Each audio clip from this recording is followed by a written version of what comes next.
안녕하세요. 정신나간 신우 때문에 이혼한 30대 여성입니다. 사실 신우가 아무리 제정신이 아닌 것 같아도 남편만 똑바로 방패 노릇을 해주었다면 이혼까지 가지는 않았겠죠.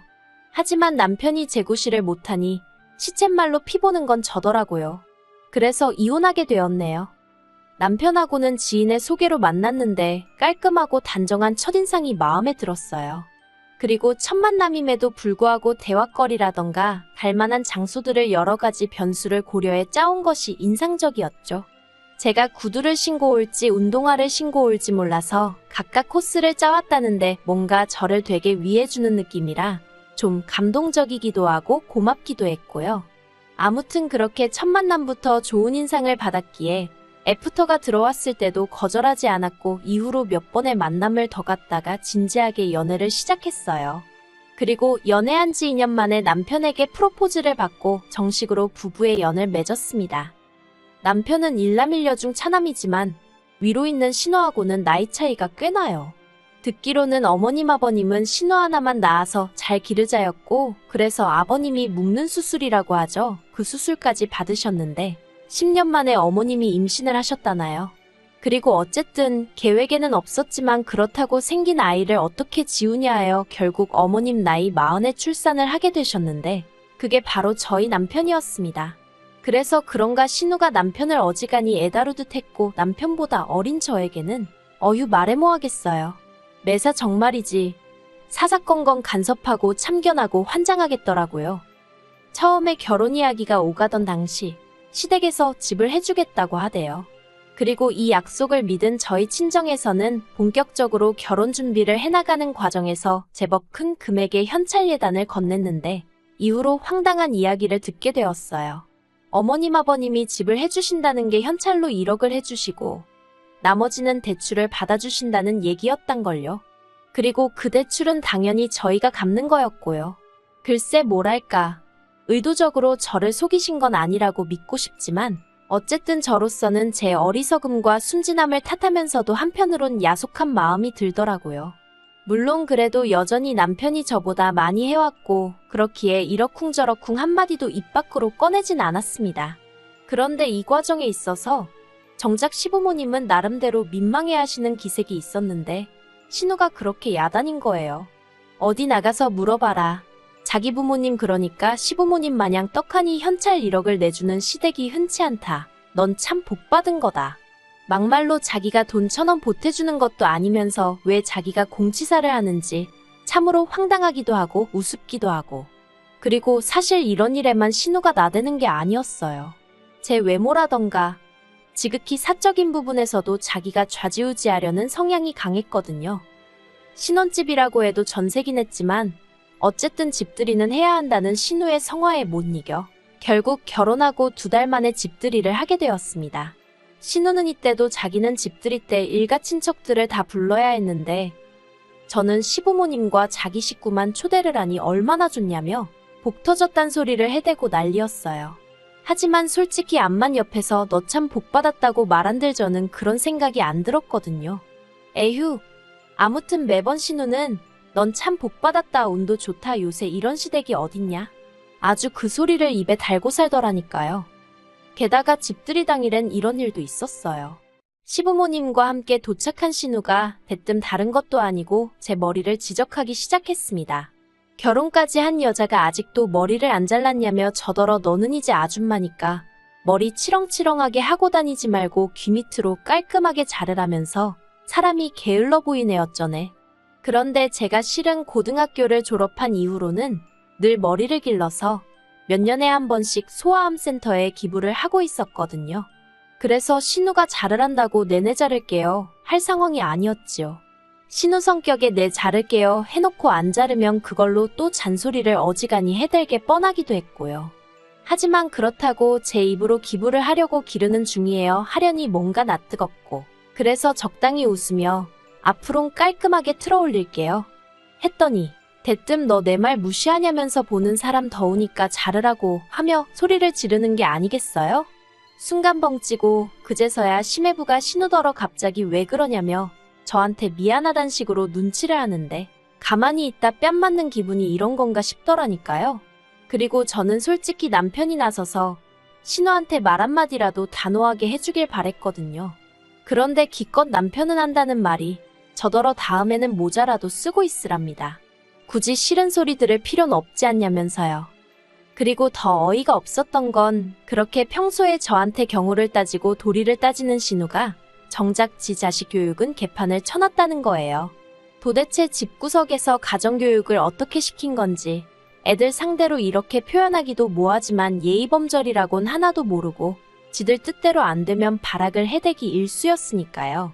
물론 그나마 다행이라고 해야 할지 심해부는 최소한 저희 집이든 시부모님 댁이든 자기 집이 아니면 나름대로 애들 단속은 하려들고 다른 사람들 눈치는 살피는 듯 했지만 이번에도 신우는 자기 애들이 개성이 강해서 그렇다나 어쩐다나 말도 안 되는 핑계를 대면서 당당하기는 어찌나 당당하던지 그리고 엄마라는 사람이 막말로 배째라는 식으로 나와버리니까 이건 뭐 부모가 저 따위니 애가 저 모양이란 소리가 절로 나올 수밖에 없었죠. 신우에게는 중학교 다니는 아들 하나랑 초등학교에 다니는 아들 하나 총 두 아들이 있는데 두 아들들 다 게임에 환장을 해서는 어른들이 있는 자리에서도 손에서 핸드폰을 놓지 못하더군요. 심지어 밥을 먹으면서도 눈은 핸드폰에서 떼지를 못해선 걸핏하면 무럽지르고 밥 흘리고 그런데 어이없는 건 지 자식이 그러면 신호건 심해부건 부모가 돼서는 핸드폰을 뺐던가 해야지. 그럴 생각도 없고 어질러진 식탁을 치울 생각도 안 해요. 그리고 그러다 한 번은 시조카가 지 국그릇을 바닥에 쏟았는데 워낙 평소에도 잘 엎지르니까 플라스틱 그릇에 줘서 그릇은 안 깨졌지만 그래도 식탁 밑이 엉망이 되었죠. 그런데 어머님이 저더러 가서 걸레 좀 가져와라 하시는 거예요. 아니 신우 심해부 둘 다 자리에 있었고 애가 얼마나 어린 것도 아닌데 왜 아무 상관없는 저더러 걸레를 가져오라 하나? 황당하대요. 그래도 일단은 가지고 왔더니 어머님이 또다시 저더러 거기 서서 뭐하냐며 얼른 닦으라는 거예요. 그래서 얼떨결에 무릎 꿇고 바닥을 닦는데 울컥했어요. 내가 왜 밥 먹다 말고 시조카가 엎은 걸 치워야 되나 싶은 게. 그래서 치우다 말고 일어나서는 시조카가 보고 있던 핸드폰을 뺏고는 직접 치우라 했습니다. 그리고는 어른들 계신 식사 자리에서 핸드폰을 하는 것도 예의에 어긋나는 일이고 본인이 어지른 건 본인이 치워야 하는 거라고 알려줬죠. 그랬더니 신우가 저더러 한다는 말이 치우기 싫으면 말지 왜 밥 먹는 애한테 잔소리를 하냐는 거예요. 그리고는 저더러 네가 뭐 선생이라도 되냐면서 왜 자기 아들한테 이래라 저래라 하냐입니다. 그러자 저도 막말로 시조카도 보고 있는 마당에 여기서 밀렸다간 꼴사납고 우스워지겠구나 싶은 거예요. 그래서 신우한테 제가 어른으로서 애한테 이 정도 말도 못하냐고 그러니까 진작에 좀 이런 건 알려주셨어야 하는 거 아니냐고 중학생이나 되는 애가 이런 예절도 모르는 게 말이 되냐고 쏘아붙였죠. 그랬더니 신우가 당장이라도 저를 한 대 칠 기세로 너 지금 뭐라고 했냐고 소리를 지르는데 그제서야 심해부가 처남댁이 틀린 소리 한 것도 아닌데 뭘 그러냐며 신우를 말렸고 뭐 그렇게 대충 분위기가 수습이 되긴 했습니다만 그때도 저희 남편은 침묵만을 지키고 있었기에 참으로 한심하대요. 하지만 이런 일들이 반복되었음에도 불구하고 가족 모임 자체를 중요시하는 아버님 때문에 신우네랑은 어쩔 수 없이 1년에 몇 번이고 마주칠 수밖에 없었습니다. 그리고 그럴 때마다 저는 정말 돌을 닦는 심정으로 신우네 식구들을 상대하곤 했죠. 하지만 결국 지렁이도 밟으면 꿈틀한다는 말처럼 저도 더는 참을 수 없어서 폭발하고 말았으니 그건 결국 신우의 오지랖 때문이었어요. 이 일로 이혼을 하게 된 것도 사실이고요. 사실 제가 남편과 결혼하던 당시 시부모님께서 말씀하시기를 재산은 없다고 하셨어요. 남편 말로는 어머님이 젊어서 제사 문제로 어지간히 큰어머님께 같은 며느리 입장임에도 불구하고 시달리셨는데 며느리한테 차마 그 꼴을 보여줄 순 없다며 아들이 장가가면 더는 큰 집에 안 가시겠다고 선포를 하셨다고 했거든요. 그래서 결혼 전부터 결혼하고 나면 명절 때 시댁에서 하루, 친정에서 하루 이렇게 보내기로 했었고 실제로 처음 2, 3년은 그렇게 보냈어요. 그런데 작년 추석부터 자꾸만 아버님이 다시 어머님도 그렇고 저희 부부도 그렇고 큰 집에 가서 인사도 드리고 제사도 돕고 그랬으면 좋겠다는 식으로 말씀을 하시는 거예요. 그리고 저야 당연히 내키지 않았죠. 어머님도 미쳤냐고 거길 왜 또 가라고 하냐고 안 간다고 하셨고 남편도 어머님이 거기서 시달리는 걸 보면서 자라서 그런지 아버님의 그런 말씀에 단박에 싫다고 했고요. 하지만 하도 아버님이 난리를 치셔서 결국 어머님은 안 가시고 저희 부부만 다녀오게 되었는데, 이렇게 표현해도 될지 모르겠지만 큰아버님이나 큰어머님이나 저희 어머님이 왜 그렇게 싫어하시는지 참으로 알만한 성격이었어요. 큰 집에 도착하기가 무섭게 저를 부엌으로 데려가시더니 앞치마 주시고, 솔직히 저도 그 집에 갈 때는 일을 하게 될 거라는 어느 정도의 각오가 되어 있던 건 사실이에요. 하지만 최소한 큰 집 식구들한테 인사할 틈이라도 주시고 물 한 잔이라도 주셔야 하는 거 아닌가요? 그런데 하시는 말씀이 너는 여기 손님으로 온 게 아니니까 빨리빨리 움직여라. 여자가 굼뜨면 쓸모가 없다. 네 시애미가 널 좀 가르쳤느냐. 하긴 거기도 뭐 아는 게 있어야 가르치던지 하겠지. 제가 저희 어머님과 얼마나 가까워진 사이는 아니었지만 왜 자리에도 안 계신 분을 괜히 끌어들여 한 소리 하질 못해 안달이신지 도무지 이해가 되질 않더라니까요. 아무튼 그래서 내리 4시간 넘게 부엌에서 제대로 한 번 앉지도 못하고 일만 했어요. 그리고 더 화가 났던 건 큰어머님이 자리에도 안 계신 저희 어머님은 물론이고 저한테도 말을 막 하시니 그 집 며느리들도 저한테 이거 해라 저거 해라. 물론 두 며느리 다 저에 비하면 나이가 한참 많기는 했지만 그래도 기분이 더러운 건 사실이었네요. 아무튼 그래서 그날 집으로 돌아오면서 남편더러 결혼할 때 약속한 거 안 잊었지 하니까 응 하더라고요. 그래서 나 이제 큰 집에 안 가겠다 했습니다.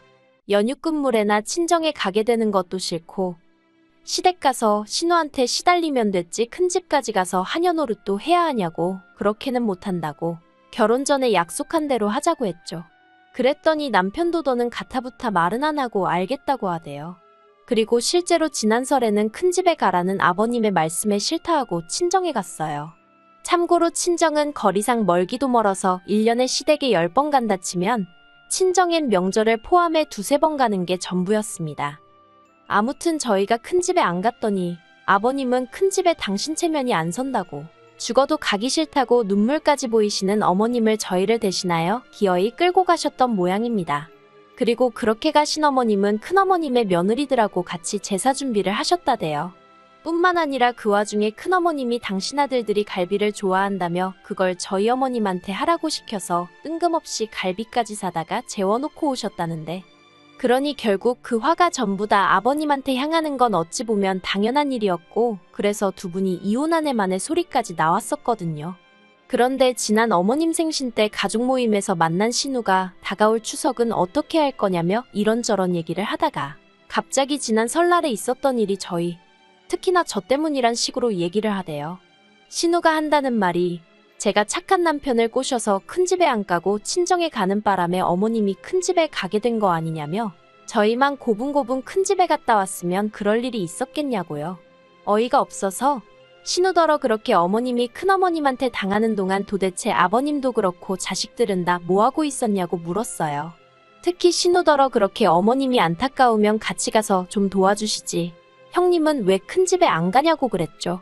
그랬더니 자기는 자기 시댁에 가지 않냐고 그러길래 아니 그러면 미리 어머님이 하실 음식이라도 같이 해드리던가. 그리고 저라면 진작에 큰어머님한테 한마디 했을 거라고 그랬네요. 그리고는 아버님한테도 그렇게 와이프가 고생을 하는데 그걸 이날이 때까지 지켜보고만 계신 것도 부족해 이제 며느리까지 그렇게 만드실 생각이시냐고 물었죠. 그리고 사실 남편도 할 말이 뭐가 있어요? 자기도 자식인데 자기 어머니가 그렇게 고생한다 싶으면 아무리 상대가 어른이어도 어머님 편 좀 들어드렸어야지. 아무튼 그러면서 제가 앞으로는 어머님이 일하시는 게 싫으시면 형님이 가서 미리 하고 오세요 그랬습니다. 남편한테도 아니면 당신이라도 좀 가서 어머님 옆에서 도와드리라고. 나는 생판남이니까 얘기할 것도 없다면서요. 그랬더니 이제 신우가 난리가 났죠. 며느리가 돼서는 자기 아버지가 그러니까 아버님이 큰 집에 가자 하면 가면 되는 거지 뭐가 그렇게 말이 많냐면서 돌아오는 추석에는 무조건 가라 나왔저라나. 그리고 저는 저대로 그런 신우의 태도가 너무 불쾌하고 화가 나서 신우더러 그쪽이나 똑바로 하고 살라고 나는 알아서 잘하니까 신경 끄라고 해버렸고요. 그리고는 자리를 박차고 일어나는데 그때 신우가 달려들어서는 제 멱살을 잡더니 너 지금 나한테 그쪽이라고 그랬냐면서 가만두네 안 두네 난리가 났네요. 그런데 저도 결혼 전에 몇 년 동안 취미로 유도며 주짓수며 여러 가지를 배웠거든요.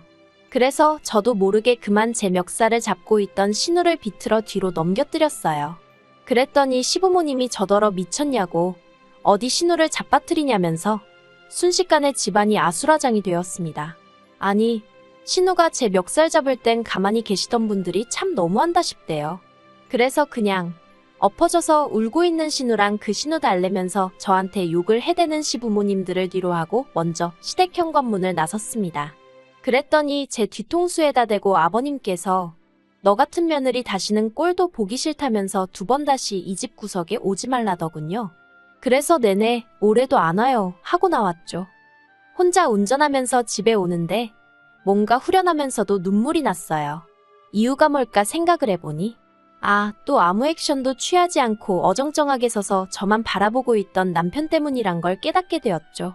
다정하고 상냥해서 이 사람하고는 평생 다툴 일 없이 오손도손 알콩달콩 살겠구나 싶었는데 생각해보니까 저한테만 그런 게 아니다 보니 남자가 돼서는 뭐 하나 제대로 결단을 내려주는 법이 없단 걸 느꼈고 더는 이런 인간하고는 못 살겠구나를 깨달았네요.